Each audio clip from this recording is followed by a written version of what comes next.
Everyone, welcome you all to today's market analysis video. So today's date is 10th October and today the markets were in a very strong uptrend. So today they opened a good gap up, and then after that, after creating proper price action, it gave a good breakout.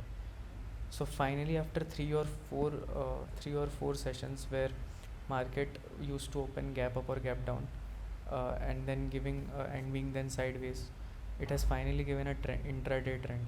So अगर आप देखें तो यहाँ पे पहले लगातार 3-4 दिन से ऐसा हो रहा था कि मार्केट गैप अप या गैप डाउन खुल रहा था. यहाँ पे गैप डाउन खुला, यहाँ गैप अप खुला, और उसके बाद मार्केट मोस्टली साइडवेज ट्रेंड में था या बहुत कम मोमेंटम में था. तो ऑप्शन बायर्स को ज़्यादा कोई प्रॉफिट नहीं हो रहा था. बट आज फाइनली ऐसा हुआ कि मार्केट यहाँ ओपन हुआ. ओपन होने के बाद यहाँ पे प्रॉपर प्राइस एक्शन बनाया लोअर लोस का, और उसके बाद एक बहुत ही अच्छा यहाँ पे ब्रेकआउट दिया है. तो अगर यहाँ पहले कल यहाँ पे क्या हुआ था कि एक नेगेटिव क्लोजिंग हुई थी यहाँ पे, तो ऐसा लग रहा था कि हो सकता है आज सेलिंग डे होगा. बट फिर गैप अप खुला और गैप अप करने के बाद बहुत देर अपने आप को यहाँ होल्ड किया. इस सपोर्ट को कभी टेस्ट ही नहीं किया, और उसके बाद प्रॉपर लोअर लोज भी बनाया. तो फिर लगा कि मार्केट स्ट्रॉन्ग है. ओनली थिंग वॉज कि बैंक निफ्टीज़ के कंपैरिजन में वीक दिख रहा था. So if you see bank Nifty यहाँ पे लोअर हाइज बना रहा था, अपने ओपनिंग हाई को यहाँ पे टच भी नहीं कर पा रहा था. तो लग रहा था कि हो सकता है यहाँ से अच्छी सेलिंग आएगी. बट इनफैक्ट उसने यहाँ से एक सडन ब्रेकआउट दिया, और जो कि बहुत ही शार्प था और बहुत अच्छा मोमेंटम मिला. सबसे अच्छा जो मोमेंटम हमने कैप्चर किया वो फिन निफ्टी में किया, जहाँ पे जहाँ पे जहाँ पे ऑप्शन बाइंग में बहुत ही ज़्यादा प्रॉफिट मिला. तो मैंने इस कैंडल के क्लोजिंग पे बाई किया था एक 750 के ऑप्शन को 21 रुपीज़ में, और यहाँ पे कहीं पे सेल किया अराउंड 75 रुपीज़, जो कि बहुत ही अच्छा प्रॉफिट मिला. बट क्वांटिटी मैंने बहुत कम ली थी, सिर्फ 10,000 रुपीज़ की, बिकॉज ऑब्वियसली एक्सपायरी के दिन वॉलेटिलिटी एंड रिस्क ज़्यादा होता है. तो मैंने रिस्क मैनेज किया. सबसे ज़्यादा मैंने निफ्टी के ही ऑप्शन ख़रीदे, क्योंकि निफ्टी एक तो स्ट्रॉन्ग भी था, प्लस निफ्टी सबसे कम वॉलेटाइल होता है इन सब में.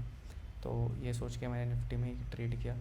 तो अभी अगर मैं आपको अपने पोजीशंस दिखाऊं, तो उसके पहले हम देख लेते हैं कि मैंने एग्ज़िट कहाँ किया. तो सबसे पहले मैंने यहाँ तक, जब मैंने यहाँ बाई किया था, तो यहाँ पे बीच बीच में थोड़े पुल बैक्स पे ऐड किया, और फिर जब यहाँ पे टेस्ट होने के बाद थोड़ा सा यहाँ रिट्रेसमेंट हुआ, तो मैंने निफ्टी के हाफ़ क्वांटिटी सेल कर दिया. बट फिर निफ्टी में मैंने पूरा सेल कर दिया, और बैंक निफ्टी भी मैंने पूरा सेल कर दिया, क्योंकि बैंक निफ्टी इतना स्ट्रेंथ नहीं दिखा रहा था. बैंक निफ्टी में अच्छा खासा रिट्रेसमेंट आया यहाँ पे ऊपर जाने के बाद. तो फिर मैंने बैंक निफ्टी पूरा सेल कर दिया.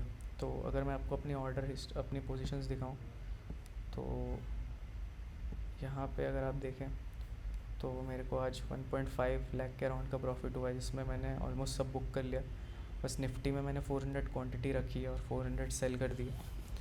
और इसको छोड़ के मेरे पास कुछ पोजिशनल बेसिस पे और नेक्स्ट वीक की निफ्टी की एक्सपायरी है, एंड कुछ स्टॉक्स के ऑप्शंस भी मैंने लिए हैं जिनमें मुझे ऐसा लगा कि वो स्ट्रेंथ दिखा रहे हैं. And now coming to the analysis for tomorrow, let's look at what could be the overview for tomorrow. So अगर हम कल की बात करें, तो मोस्टली अगर हम देखें तो यहाँ पे हमको दिखेगा कि बैंक निफ्टी ने यहाँ पे एक लॉन्ग टर्म ट्रेंड लाइन को यहाँ पे ब्रीच किया है, जो कि यहाँ से चला आ रहा था.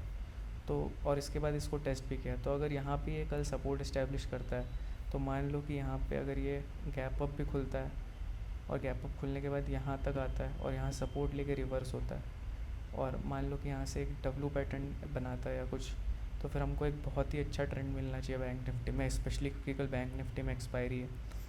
और एक और बात ये है कि बैंक निफ्टी ने इस 44,500 वाले लेवल को अगर यहाँ देखो, तो यहाँ से उसने इसको 3-4 बार टेस्ट कर लिया और बार बार रिजेक्ट होके वापस आया. आज भी रिजेक्ट होके वापस आ गया. तो अगर प्राइस एक्शन बना के यहाँ पे पहले होल्ड करता है, और होल्ड करने के बाद 11-12 बजे के अराउंड यहाँ से ब्रेकआउट देता है, तो हमको यहाँ पे बहुत अच्छा एक ट्रेंड मिलना चाहिए. और निफ्टी अगर हम देखें, तो निफ्टी में ज़्यादा मोमेंटम की एक्सपेक्टेशन तो नहीं है, बट निफ्टी में स्लो एंड स्टेडी मूवमेंट तो होनी चाहिए. निफ्टी ने भी एक ये ट्रेंड लाइन ब्रेकआउट दिया है, बट निफ्टी थोड़ा स्टेबली मूव करेगा, ऐसी एक्सपेक्टेशन है.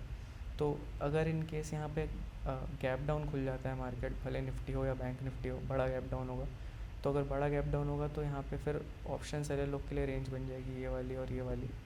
तो उस केस में ऑप्शन बायर के पास ज़्यादा मौका नहीं होगा। बट अगर छोटा गैप डाउन हो और छोटा गैप डाउन होने के बाद रिकवरी हो जाए तुरंत, और फिर लोअर हाई क्रिएशन के साथ आगे बढ़े मार्केट और ब्रेकआउट दे, तो फिर वो हमारे लिए एक अच्छा ट्रेड होगा। सिमिलरली इन बैंक निफ्टी, अगर छोटा सा गैप डाउन हो या अगर फ्लैट हो तो फिर प्राइस एक्शन का वेट करना, और थोड़ा कंसोलिडेशन के बाद जब भी ब्रेकआउट हो इस लेवल पे, या फिर ये डे हाई ब्रेक दे, तो हम ट्रेड कर सकते हैं। सेलिंग के लिए अगर ऐसा हो कि market proper lower high lower लो बना रहा है, जैसे कि अगर मैं यहाँ दिखाऊँ, तो अगर मान लो कि मार्केट ऐसा गैप अप पे खुल जाता है या फ्लैट खुलता है और उसके बाद नीचे आता जाता है ऐसा करके, अगर ऐसा लोअर हाइस का क्रिएशन करता है और अपने पहले खुलने के बाद के रेजिस्टेंस को यहाँ टेस्ट नहीं कर पाता है, तो हमको यहाँ पे बहुत अच्छा ट्रेंड मिलना चाहिए।